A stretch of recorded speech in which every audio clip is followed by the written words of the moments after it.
کیا ہر عظیم سلطنت کا زوال طے ہوتا ہے؟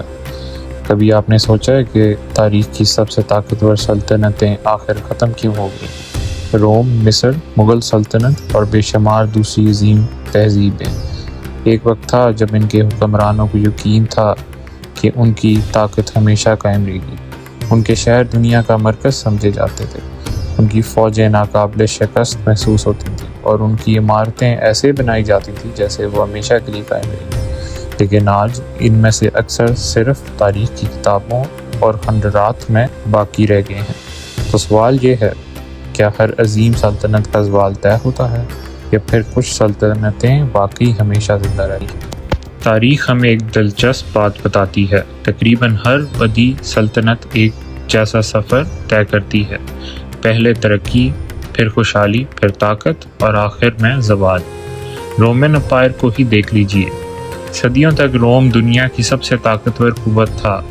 اس کی سڑکیں ہزاروں میل تک پھیلی ہوئی تھیں، اس کی فوجیں بر اعظم فتح کر رہی تھیں اور اس کی تعمیرات پوری دنیا کو متاثر کر رہی تھیں۔ لوگوں کو لگتا تھا کہ روم کبھی ختم نہیں ہوگا، لیکن پھر دھیرے دھیرے مسائل پیدا ہونے لگے۔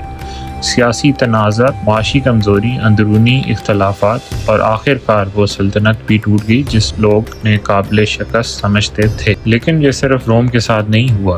قدیم مصر، مایا تہذیب، عثمانی سلطنت، سب نے اپنا عروج دیکھا اور پھر اپنا زوال۔ یہاں ایک اور سوال پیدا ہوتا ہے، اگر اتنی طاقتور سلطنتیں ختم ہو سکتی ہیں تو کیا کوئی بھی تہذیب واقعی ہمیشہ رہ سکتی ہے؟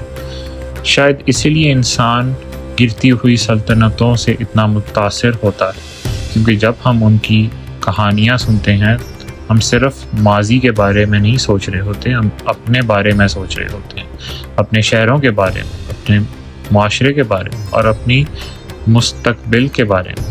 ہم خود سے پوچھتے ہیں، اگر روم گر سکتا تھا تو کیا ہم بھی گر سکتے ہیں؟ لیکن شاید تاریخ کا سب سے بڑا سبق زوال نہیں، بلکہ یہ ہے کہ ہر نسل خود کو مختلف سمجھتی ہے۔ ہر سلطنت سمجھتی ہے کہ جو دوسروں کے ساتھ ہوا وہ اس کے ساتھ نہیں ہوگا، اور شاید اسی لمحے سے زوال کا سفر شروع ہوتا ہے۔ تو کیا ہر عظیم سلطنت کا زوال طے ہوتا ہے؟